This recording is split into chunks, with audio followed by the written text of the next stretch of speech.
Once you have picked peaks in your reference spectra, you'd like to annotate them so that you can track which molecule each peak belongs to. Select the peak and go to the Assign top menu on CcpN AnalysisMetabolomics module and select Peak Assigner. This opens a new pop-up containing hydrogen and carbon information about the peak that you have selected. You can now annotate this peak according to its metabolite name.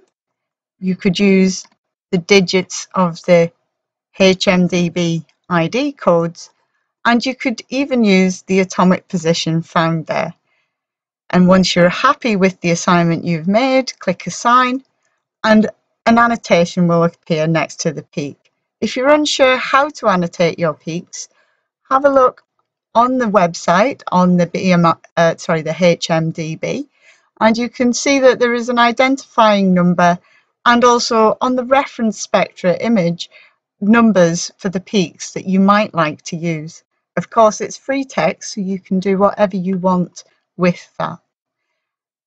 Going back to our spectra, we can annotate all of the peaks in this molecule